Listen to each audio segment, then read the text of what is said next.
kita record ni, nanti recording ni akan di-share dalam YouTube lah. Kalau konten dia tak ada benda-benda yang sensitif, saya share lah.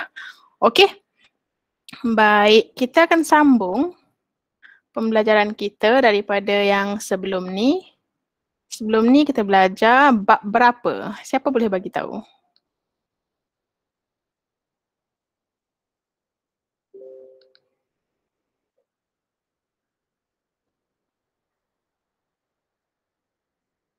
Kamu dengar tak ni? Bab 6. Yes, bab 6. Apa tajuk bab 6?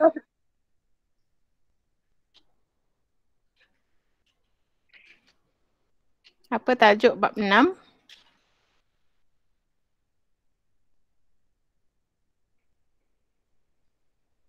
Ada buku teks tak tu? Bukalah buku teks ni. Dapat free. Tajuk bab 6, elektrik dan kemagnetan. Elektrik dan kemagnetan. Buka muka surat.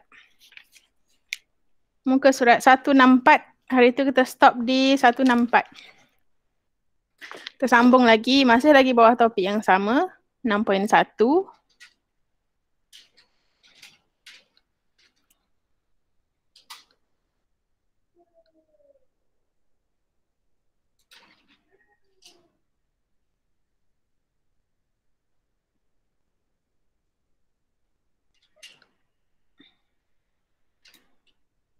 Okay, nampak slide? Nampak.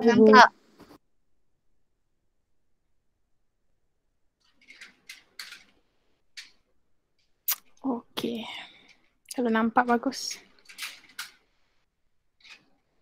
Masih lagi 6.1. Hari tu kita dah go through tenaga nuklear, petroleum, sektor perindustrian, biogeosim, sudah stesen jana kuasa di Malaysia, dah kita kupas.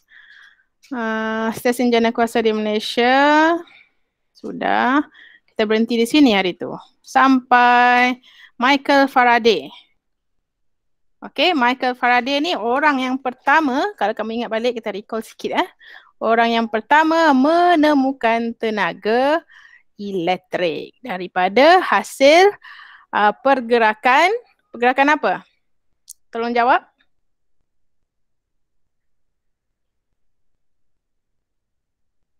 Michael Faraday menemukan tenaga elektrik daripada 1893.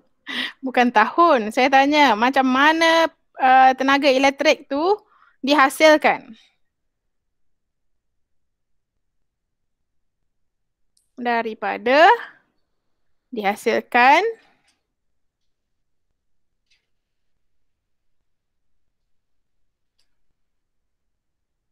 tu yang saya tunjuk tu. Daripada gerakan Dawai. Gerakan dawai. Sambung. Gerakan dawai menyebabkan garis medan magnet dipotong. Yes, garis medan magnet dipotong. Bagus. Kita teruskan lagi. So, dalam gambar ni kita tengok magnet tu digerakkan ke atas dan ke bawah. Ke atas dan ke bawah manakala wire tu duduk setempat je. So, di sini berlaku pemotongan medan magnet. Okay, itu keyword dia. Pemotongan medan magnet. Medan magnet dipotong. Itu keyword bagaimana arus elektrik dihasilkan. Sama juga dalam ni. Okay, ada wire solenoid. Wire solenoid. Ada magnet digerakkan. Bila magnet digerakkan dalam solenoid, ada medan magnet dipotong. Okey. Sekarang kita teruskan dengan tenaga elektrik dijanakan di stesen jana kuasa. Okey, stesen jana kuasa ada banyak di Malaysia ni. Okey. Ada banyak jenis juga bergantung kepada sumber tenaga yang kita guna. Kalau jana kuasa yang menggunakan diesel, gas asli dan arang batu, mekanismenya ialah daripada pembakaran bahan api. Okey, bahan api tu apa? Diesel, gas asli dan arang batu. Okey, semua ni adalah bahan-bahan yang boleh menghasilkan tenaga haba apabila dibekalkan oksigen dan apa? Pembakaran. Kamu ingat lagi tak pembakaran? Oksigen, haba dan bahan bakar lah. Okey, dibakar menghasilkan haba dan air dididihkan menjadi steam. Sudah saya ulas pada pembelajaran yang lalu. Okey, saya ulang banyak kali. Okey, daripada haba, bahan api menghasilkan haba. Haba tu disalurkan untuk mendidihkan air dan air menghasilkan steam. Okey. Dan steam itu akan memutarkan turbin. Sudah saya ulang banyak kali. Ini keyword semua ni kamu kena ingat. Memutarkan turbin. Okey. Dan turbin akan menjana tenaga elektrik. Itu mekanisme. Mekanisme yang terlibat dalam penghasilan tenaga elektrik daripada diesel, gas asli dan arang batu.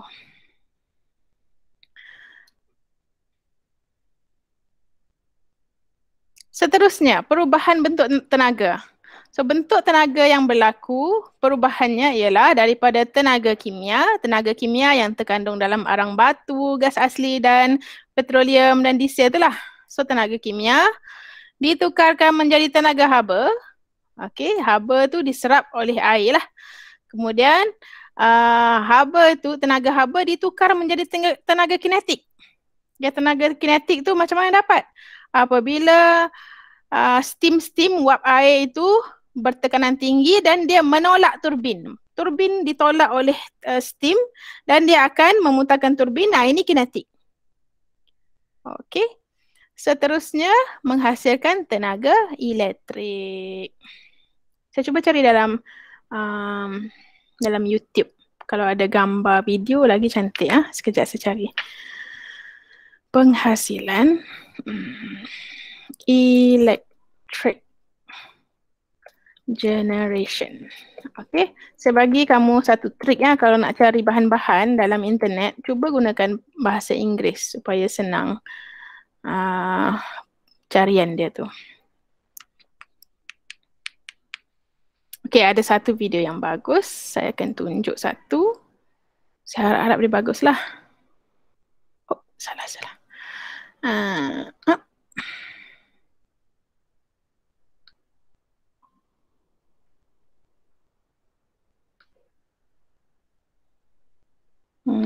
Okay. Ada nampak video tak? Nampak video? Okay, apa yang ditulis dalam video tu? Energy 101. Energy 101. Okay, bagus. Dengar tak dia punya music? Here's a question for you. How many people does it take to turn on a light bulb? The answer seems simple. Just walk into a dark room, flip a switch, and instantly you can see, right? Well, the truth is there's a lot more to generating and delivering electrical power than you've probably imagined. Hi, I'm Lee Patrick Sullivan with Energy Now, and this Energy 101 video explains the system used to generate electricity. And it also explains what it really takes to turn on a light bulb. In order to understand energy, we first need to start at the source, literally. Mother Nature provides the natural resource we use to generate power. From natural gas to coal, ocean tides to mountain winds, the energy we need to create electricity must first be mined, harnessed, or collected from the earth. Some of these resources are finite, including researchers work to find innovative ways. Today, the majority of America generates electricity. Natural gas, biomass, and uranium are used to heat water until it produces steam, which powers a turbine and generates electricity. That steam turns propeller-like blades around a rotor inside the turbine. This turning rotor connects to a main shaft which spins magnets with a coil inside a generator. It's the generator inside the turbine that converts mechanical energy into electric energy and creates electricity. Steam is an efficient method of producing electricity. Okey, ini turbin. Okey. Turbin ini digerakkan oleh tekanan gas, tekanan wap air yang dibekalkan oleh air yang mendidih. Okey. So bahan api di sini dibakar. Bahan api menghasilkan haba, haba memanaskan air. So air itu akan mengeluarkan steam yang bertekanan tinggi disalurkan untuk menolak turbin. Okey. So turbin ni akan bersambung dengan shaft yang because the mengikat water can be dengan recycled and reused as it changes back and forth between liquid and gaseous states. Transporting electricity mana from lagi? a power plant to your home is an entirely different process. Current technology Macam nak stop ni? Oh, gitu. Alright. Okay. Mana tadi? Shaft. Okay, shaft. Ini. Okay, ini shaft dia. Okay, shaft bersambung dengan with a coil inside a generator. okay, ada magnet dalam dia. So shaft ni bersambung dengan magnet tadi. It's the generator inside a turbine that converts mechanical energy into Okay, magnet tu berpusing-pusing. Okay. Magnet, bukan magnet. Magnet ke coil? Sama ada dua lah. Kalau magnet berpusing pun boleh, coil berpusing pun boleh. Asalkan ada pergerakan. Okay, pergerakan antara wire dan magnet. Okay. electric energy and creates electricity. Steam is an efficient method of producing electricity because the water can be recycled and reused as it changes back and Okay, forth. itu sajalah untuk videonya. Okay, ada sebarang soalan?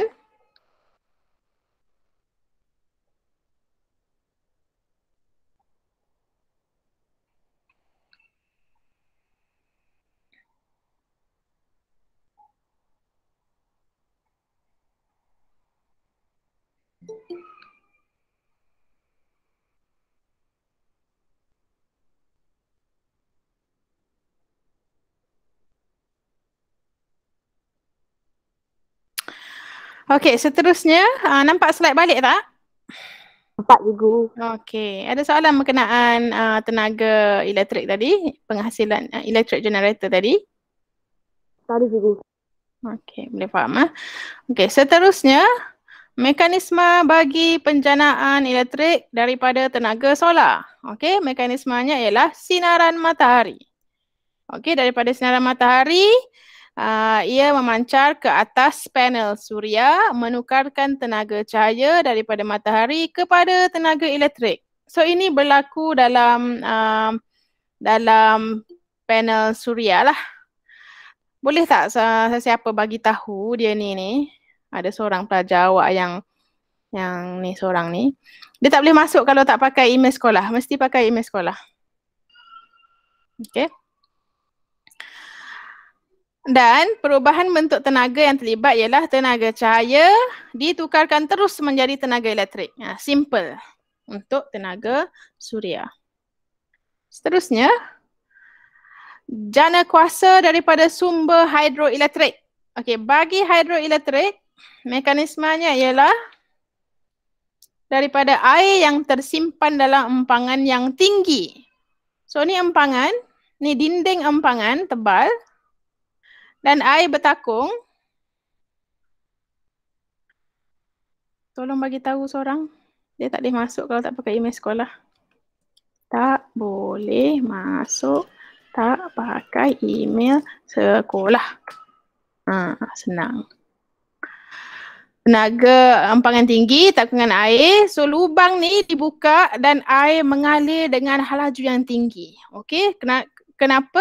Kerana ditarik oleh daya graviti. Graviti tarik air turun dan dengan laju yang sangat tinggi dia menolak turbin. Sekali lagi turbin terlibat di sini. So yang penting kita nak pergerakan turbin.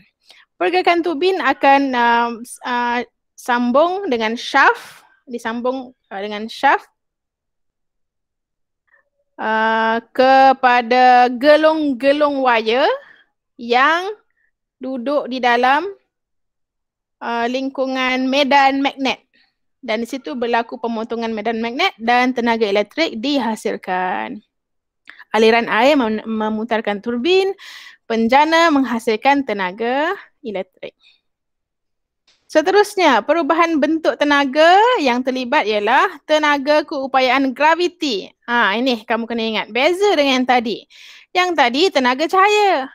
Okey, kalau yang petroleum, diesel tu tenaga kimia. Ini perbezaannya, okey? Untuk tenaga hidroelektrik, tenaga keupayaan graviti. Jangan kamu cakap tenaga air pula.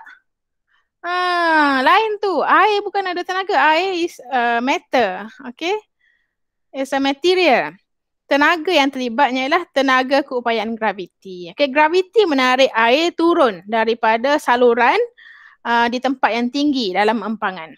So, tenaga keupayaan graviti bertukar menjadi tenaga kinetik. Okay, keupayaan graviti menolak turbin. Turbin ada tenaga kinetik dalam tu.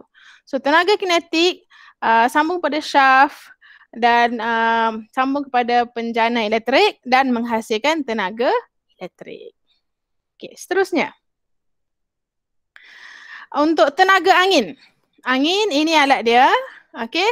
Kincir angin. Nama. Okey, mekanisme yang terlibat ialah udara bergerak atau angin.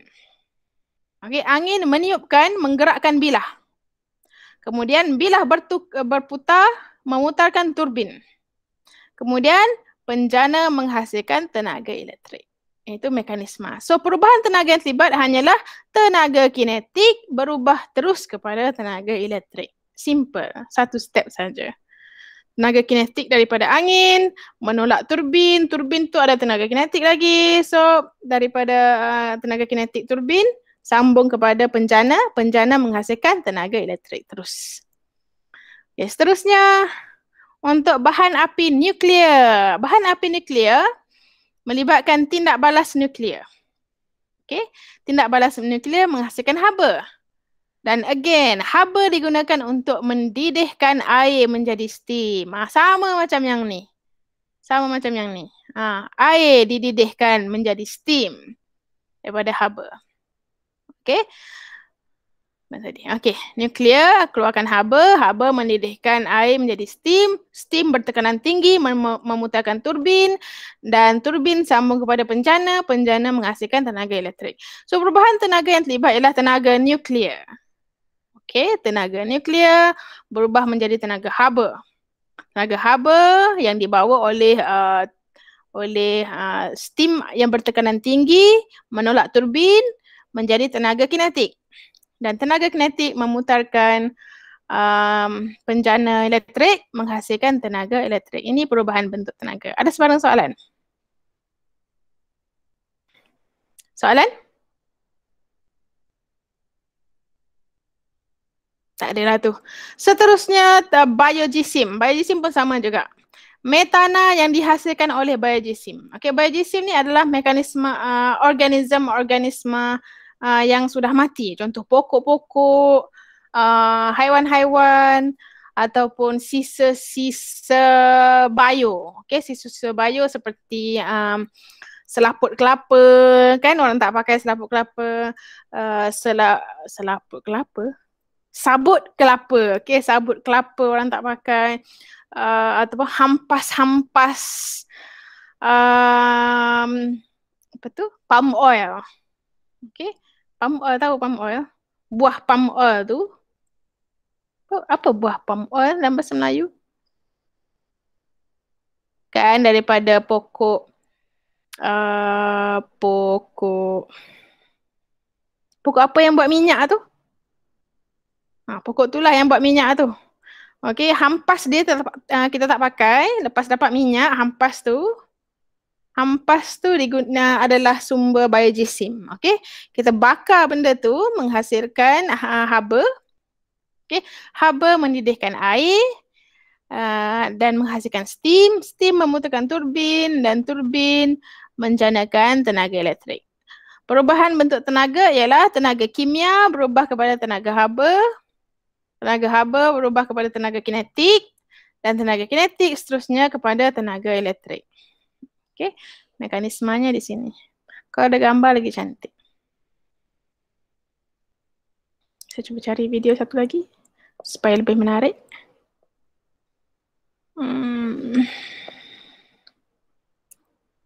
pembelajaran tak ada video ni boring juga kan? Kita carilah video. Mana dia? Okey, sini.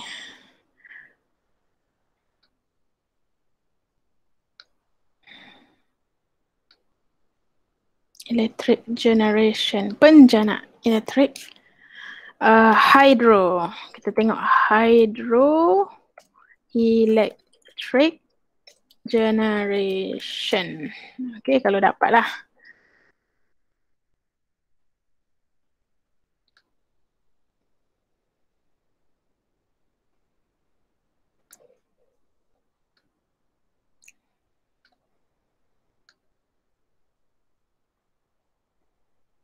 Hydroelectric generation. Kita cuba cari. Forth between liquid and gaseous states. Transporting Hydroelectric generation. It's a good video. Hydropower. 2 minit. Yang inilah bagus. Okey, kita tengok video sikit. Ini adalah empangan. 170,000 cubic meters of water flow past here every minute at almost 60 kilometers per hour. That's enough water to fill about 100,000 Olympic swimming pools. Okey, itu adalah empangan. Okey. Standing here, you can actually feel the power of the water. Harnessing that power is what converts the energy of falling water into the flow of electrons. Use either water diverted around the neck, raise the water level, and provide water at the higher level. Okey, ini gambar yang cantik. Collected in the So foreground. air mengalir It turun flows melalui through the saluran. plant intake into a pipe called a penstock, which carries it down to a turbine water wheel. at Dan the dia lower menolak water level. turbin. Ini The water turbin. pressure increases as it flows down the penstock. It is this pressure Okay, ini and flow turbin. that drives the turbine that is connected to the generator. Okey. Inside the generator is the rotor that is spun by the turbine. Large electromagnets are attached to the rotor located within coils of copper wire called a stator. This produces electricity. Okey. Okey, turbin ini disambungkan dengan electric generator dan menghasilkan tenaga elektrik terus. Stepped up in voltage through the station transformers and sent across Okey. transmission lines. Sampai ke transformer, transformer The falling besarkan water, tenaga having tu, served its purpose, tenaga exits elektrik. the generating station to the tail race, where it rejoins the main stream of the river to continue the Okey, transformer. Through the Perkataan station transformer. Itu kita akan belajar transformer pada tajuk yang seterusnya, iaitu tajuk 6.2. 6.2 kita akan jumpa berkenaan transformer. So transformer memainkan peranan yang penting dalam penghasilan tenaga elektrik. Okay, kita sambung lagi.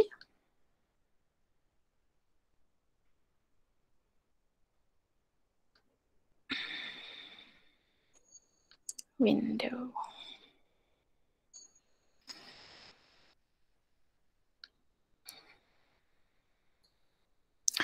Okey, seterusnya. Arus terus.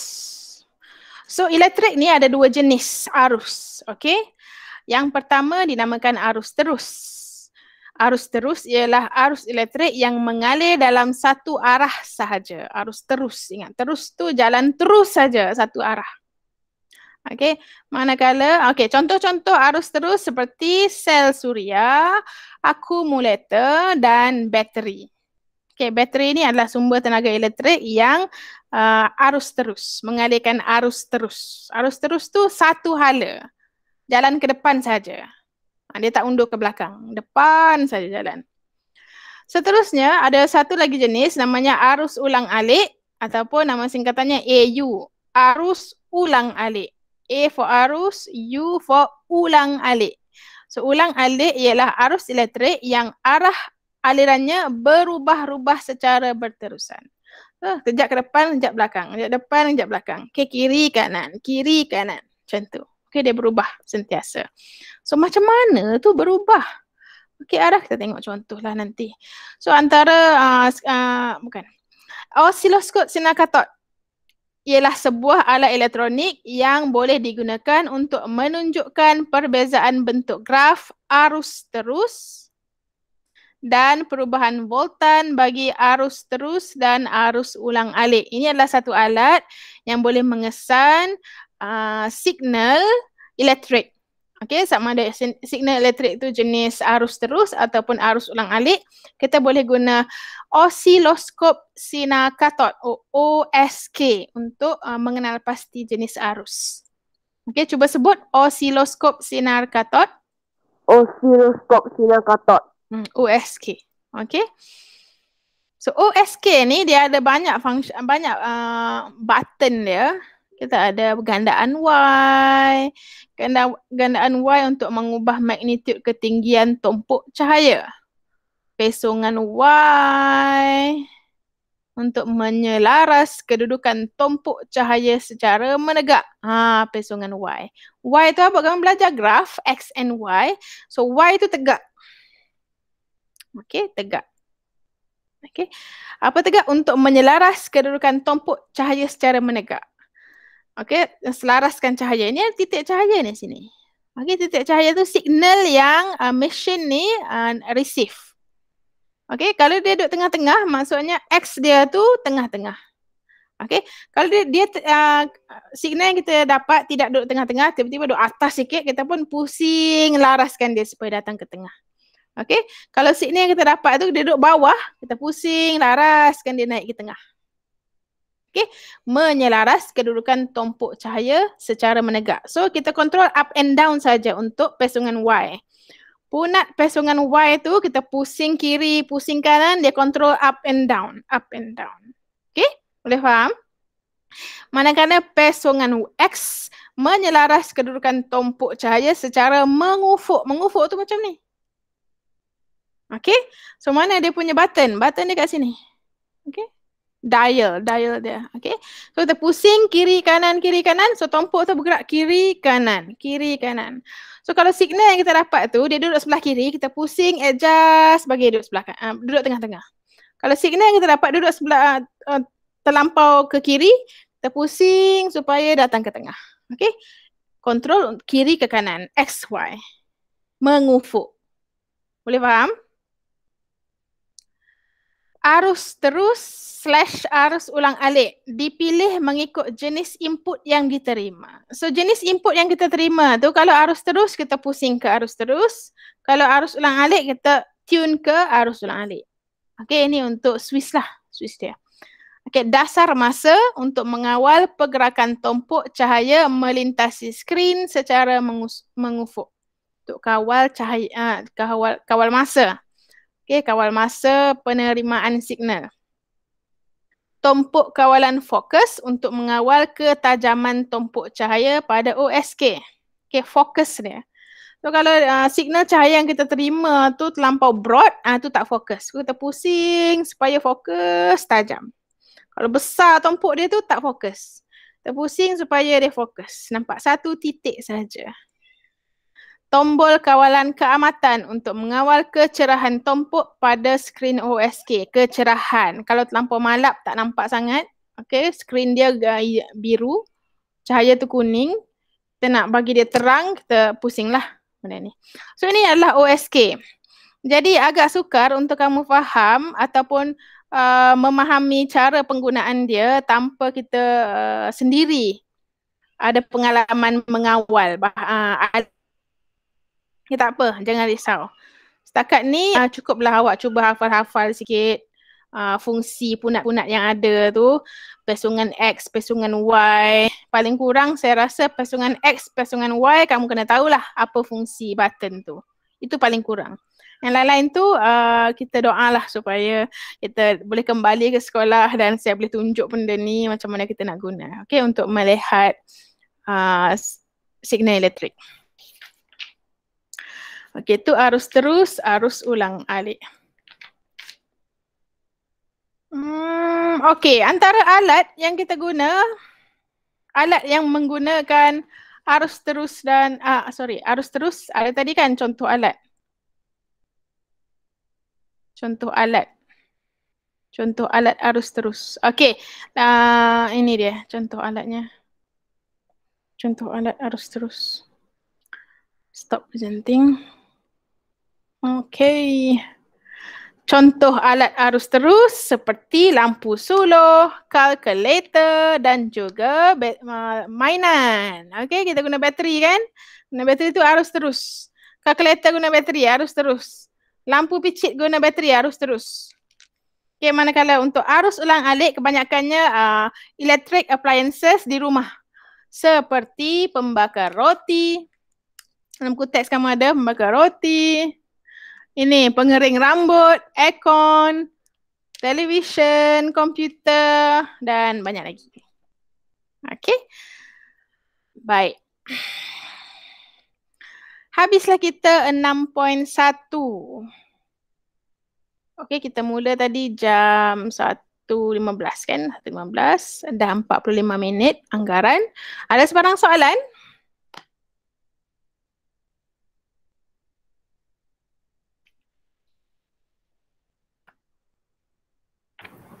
Cikgu, Hmm. kalau jam tu arus terus ke? Jam apa? Yang pakai bateri. Ya, pakai bateri. Jam yang kecil ada button, bateri button kan? Button bateri. Itu arus terus. Arus terus. Elektrik yang mengalir dalam jam kita tu satu arah saja. Okay, saya tunjuk satu video lah sementara kita nak habiskan masa beberapa minit lagi kan.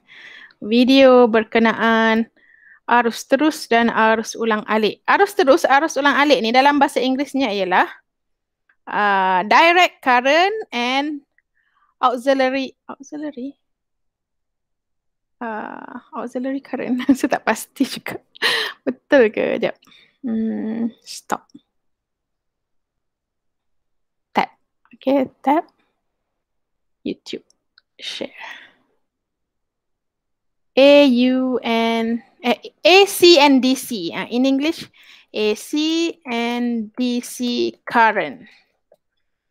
AC means auxiliary current. DC means direct current. Okay, direct current tu arus terus. AC means arus ulang alik. Dalam bahasa Inggeris lah. The difference. Kita tengok sikit video ni. Video mana? Basic circuit. What's the difference between AC and DC power? Okay, kita tengok yang ni. Berapa minit ni? There are no untrainable dogs, just untrained humans. It's just that simple. Hi there. When you see a power brick or wall charger, you actually have both, because those convert AC to DC. But what's the difference? And why do we have AC and DC? I'm glad you asked. It's not because engineers make things complicated. There are actually really good reasons. Let's start with DC power, because it's pretty straightforward. With DC power, the power supply provides a constant voltage. For example, USB outputs a steady 5 volts. The current only flows in one direction, from negative to positive, even though the amount of current can change depending on how quickly we want the USB device to charge. Now let's talk about AC power. Remember that the A device to charge. Nampak ni? Direct current ni, ini adalah arus terus. So arus terus tu sentiasa duduk pada arah positif. Ini kosong ni, kosong, bawah kosong negatif. Atas pada kosong positif. Okey, sentiasa positif.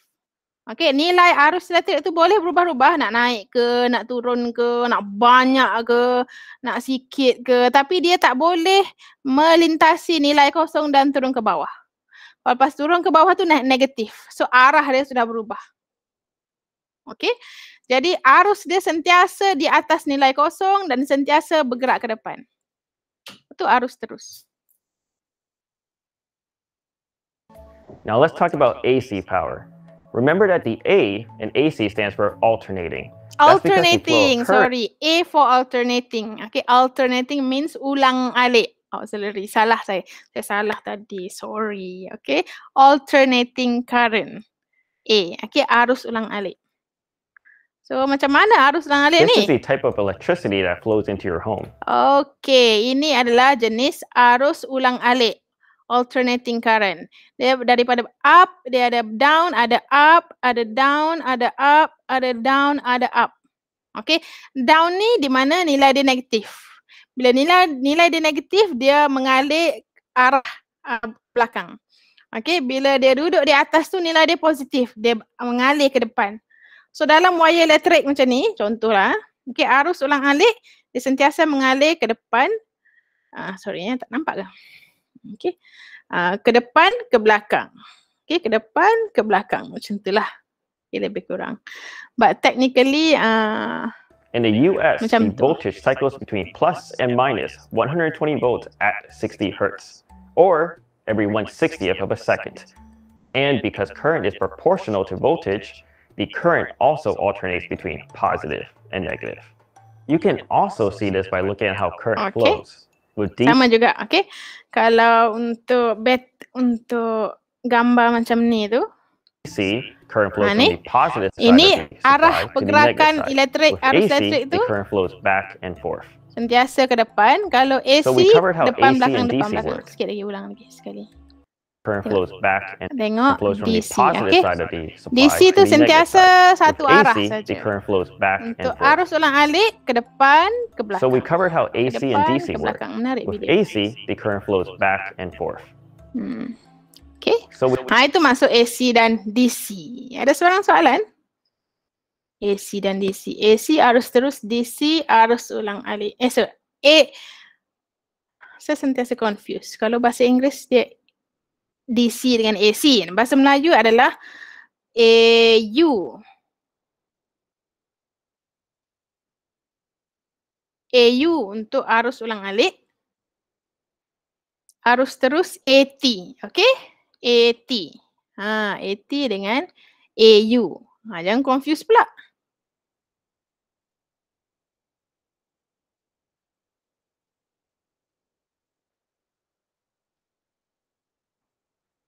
Saya tunjuk balik. Ni. Okey, jangan confuse. Dalam bahasa Melayu, kita pakai bahasa Melayu.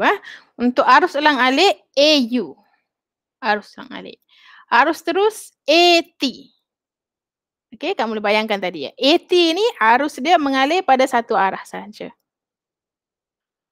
Manakala AU, arus ulang-alik, dia ke depan, lepas tu dia ke belakang. Depan, ke belakang. Tapi dia tak lambat macam tu, dia laju. Sangat laju, sangat laju, sangat laju.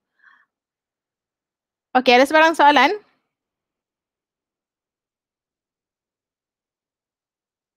Kita dah habis tajuk 6.1. Kita akan sambung 6.2 transformer pada minggu hadapan. Okey.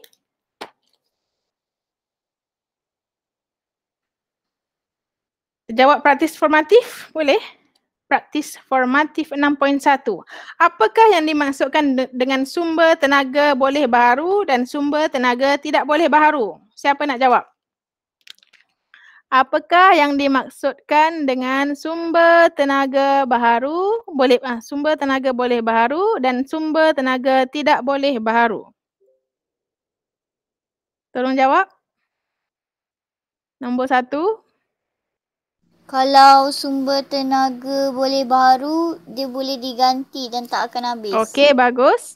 Manakala sumber Kalau yang tidak boleh baharu, dia tidak boleh ganti dan akan habis. bagus, Siti Nuraisha, kan? Siti Nuraisha. Terima kasih. Baiklah, soalan yang kedua. Rajah menunjukkan 3 susunan PQR dengan magnet dan gegelung dawa yang bergerak atau berkeadaan pegun. Okey, P magnet bergerak ke arah gelung. Okey, P magnet bergerak ke arah gelung. Q magnet apa tu?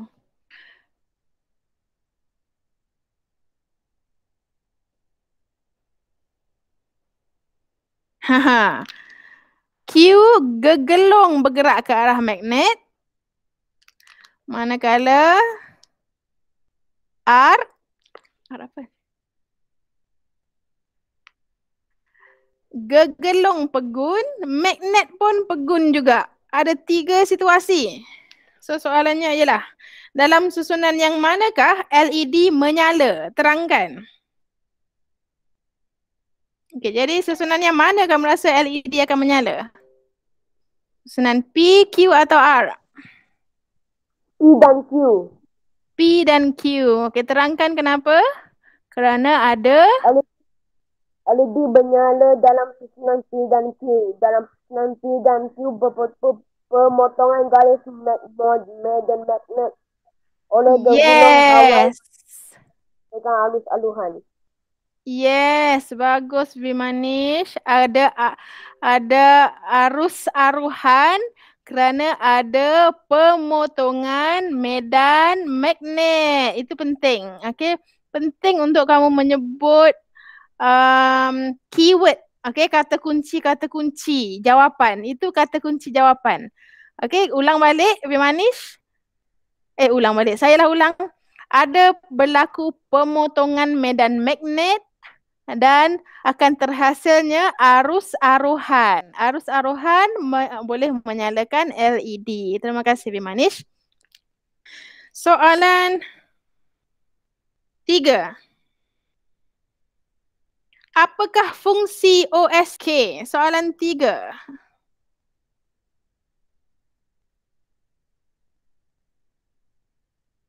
Fungsi OSK.